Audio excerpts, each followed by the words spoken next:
बिस्मिल्लाहिर्रहमानिर्रहीम, अस्सलाम वालेकुम। मेरा नाम है नवीद शेख और आप देख रहे हैं सुपर टीम यूट्यूब चैनल। अगर तालिबान की बात की जाए तो 20 सालों के अंदर उन्होंने वो कुछ हासिल कर लिया है जो शायद चंद माह पहले किसी के तसव्वुर में भी नहीं होगा। कोई सोच भी नहीं सकता था कि तालिबान इतनी जल्दी आएंगे, गलबा हासिल करेंगे और उसके बाद वो इस पोजीशन में आ जाएंगे कि अफ़गानिस्तान के अंदर जो भी मामलात होंगे, जो भी हुकूमत होंगी, उसका बड़ा हिस्सा और जो भी निज़ाम होगा वो तश्कील देंगे। अब सूरत हाल ये है कि जो तालिबान हैं उन्होंने जो अमेरिका को धमकी दी थी कि 31 अगस्त को यहाँ से निकल जाना है, वो धमकी काम कर गई है।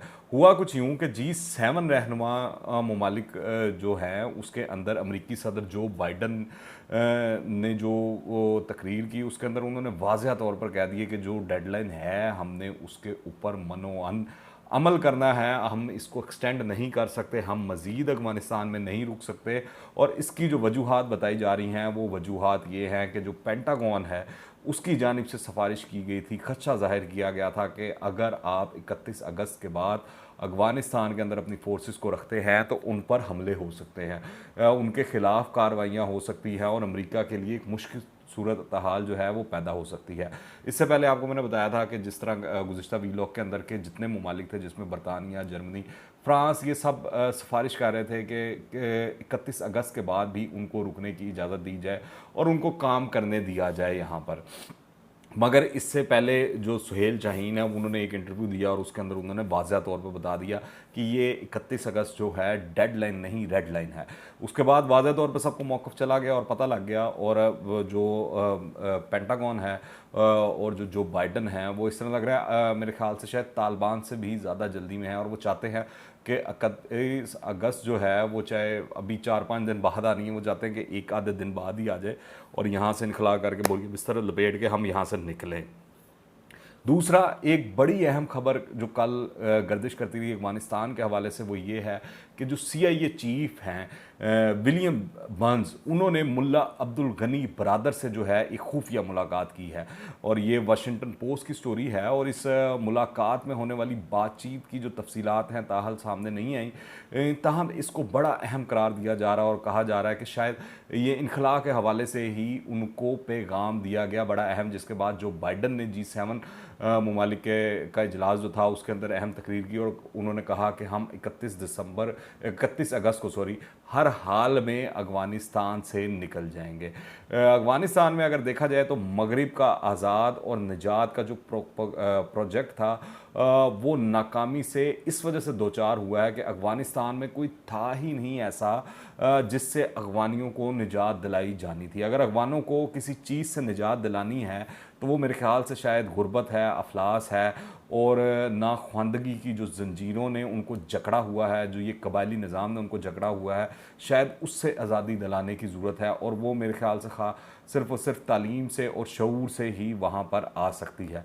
तालिबान के जो तर्जुमान है ज़बीउल्लाह मुजाहिद, कल उन्होंने एक बड़ी अहम प्रेस कॉन्फ्रेंस की जिसके अंदर पूरी दुनिया का मीडिया था, पाकिस्तानी मीडिया के लोग भी और सहाफ़ी वहाँ पे मौजूद थे जिन्होंने बड़े ही अहम और बड़े ही अच्छे सवालात किए। इस हवाले से भी मैं आपको आगाह करता चलूँ। मगर उन्होंने जो सबसे अहम बात की, जो आइसिंग ऑन द केक उनकी जो प्रेस कॉन्फ्रेंस की जो चीज़ थी वो ये थी कि उन्होंने कहा कि अमेरिका लोगों को एयरपोर्ट पर बुलाता है। काबुल एयरपोर्ट के हवाले से मैंने गुज़िश्ता वीलॉग्स में आपको बताता भी रहूँ कि क्या सूरत हाल चल रही है, क्या मामला वहाँ पर चल रहे हैं कि अमेरिका काबुल एयरपोर्ट पर अफ़गानियों को बुलाता है और फिर इन्हीं लोगों पर फायरिंग कर देता है। इसलिए अब एयरपोर्ट अफ़गान शहरियों के लिए बंद है।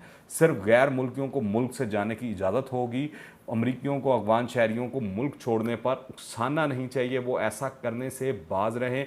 उन्होंने अमेरिका को ख़बरदार किया कि वो अफ़गान हुनरमंदों, इंजीनियर्स वगैरह को मुल्क से ले जाने से गुरेज करें। तो ये वो एक जो कंटिन्यूटी चल रही है, जो अमेरिका चाह रहा है कि वो एयरपोर्ट का कंट्रोल किसी तरह रखे, तुर्की को दिलवा दे ये वो मामलात, या यूरोप के पास किसी और मुल्क को मिल जाए या नेटो के किसी मुल्क को मिल जाए, तो वो चीज़ नहीं चलती हुई दिखाई दे रही है। इस हवाले से तालिबान की जो लीडरशिप है वो चाहे ज़बीउल्लाह मुजाहिद हो, सुहेल शाहीन हो या कोई और हो, वो क्लियर दिखाई दे रहा है इस हवाले से कि उनको अपनी सरजमीन पर एक भी गैर मुल्की फ़ौजी जो है वो बर्दाश्त नहीं है। फिर जो ज़बीउल्लाह मुजाहिद है उन्होंने पाकिस्तान के हवाले से एक दो सवालात हुए। एक तो मुशर्रफ के हवाले से हुआ, उसके ऊपर उन्होंने कहा कि पाकिस्तान का अपना मामला है और आगे मुस्तकबिल में चलकर इसके हवाले से बात करेंगे। और हमसे तो बड़े लोगों ने बेवफाई की, किसी एक ने नहीं, इस तरह उन्होंने गिला करते हुए दिखाई दिए। फिर उसके बाद जो पाकिस्तान में टीटीपी के हवाले से ख़बरें आई और वो कहा, जो चल रहा था वॉइस ऑफ अमेरिका की जो रिपोर्ट है कि वो 3 लोगों में मुश्तमिल एक जो है वो कौंसल भी बनाई गई है जो टीटीपी वाले मामला देखी और उनको कहेगी कि यहाँ से निकलें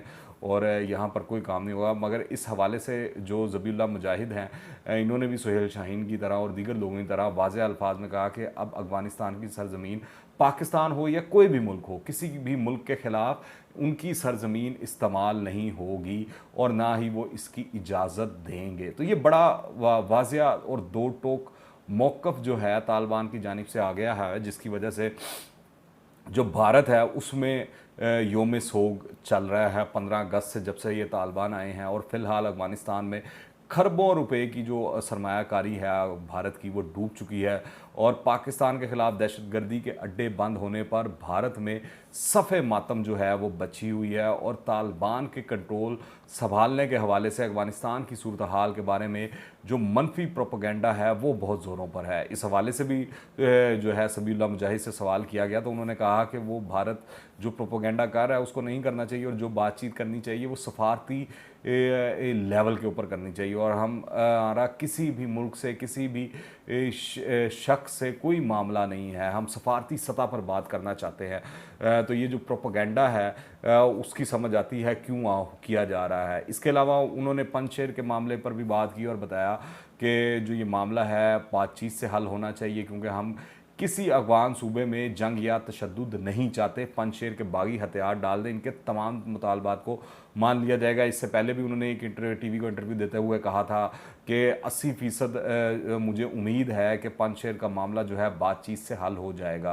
और फिर एक और भी उन्होंने इंकशाफ किया और बताया बड़ा वाज़ेह अल्फाज में कि शेख अहले हदीस हैबतुल्लाह ज़िंदा हैं और आने वाले निज़ाम का हिस्सा होंगे। हैबतुल्लाह हमारे अमीरुल मोमिनीन हैं, ये ज़बीउल्लाह मुजाहिद ने कहा है। और मौजूदा सूरत हाल के अंदर अगर देखा जाए तो निशानियां जो हैं वाज़ेह हैं कि अब अफ़गानिस्तान में चीन और रूस का जो असर रसूख है वो बहुत तेज़ी से बढ़ता हुआ दिखाई दे रहा है। इसका सबब ये है कि दोनों मुल्कों का अमेरिका से मुकाबला भी है, अमेरिका के साथ कम्पीट भी कर रहे हैं। और वो जो आलमी थानेदारी की सीट है वो लगता है कि मगरिब से निकल के मशरिक़ की तरफ आ रही है, जहाँ चीन ने अगर आप देखें अफ़गानिस्तान के अंदर जो कॉपर निकालने का जो ठेका है वो हासिल किया हुआ है और ये दुनिया की दूसरी सबसे बड़ी जो है वो कॉपर माइंस हैं। तो इस हवाले से एक ये बड़ी अहम चीज़ है।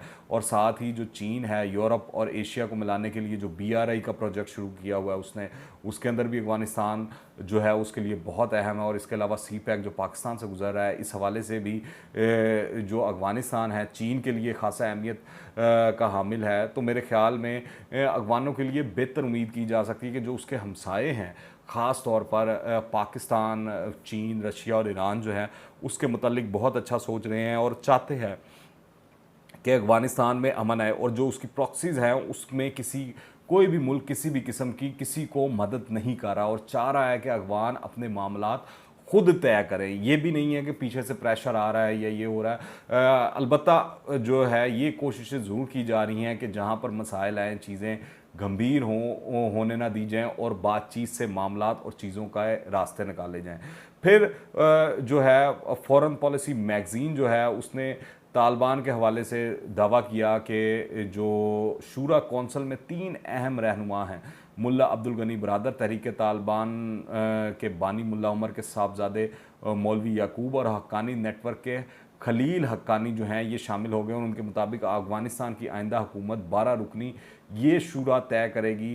तालिबान साबका जो अमरीकी हमायत याफ्ता जो अहदेदार हैं जैसे अब्दुल्ला हैं या हामिद करज़ई हैं, बल्कि कल तो ज़बीउल्लाह मुजाहिद ने अशरफ गनी के हवाले से भी कह दिया कि जो भी अफ़गान यहाँ से गए हैं वो पाकिस्तान आए, पाकिस्तान कह रहा हूँ सॉरी अफ़गानिस्तान आए और अफ़गानिस्तान उनका मुल्क है और वो आकर रहे हैं, हमारी किसी से किसी भी किस्म की कोई भी दुश्मनी और कोई मसला नहीं है। तो ये उन्होंने बड़े वाज़ेह अल्फाज में कह दिया। और यही बात हक्कानी जो हैं उन्होंने भी ये कही एक इंटरव्यू देते हुए।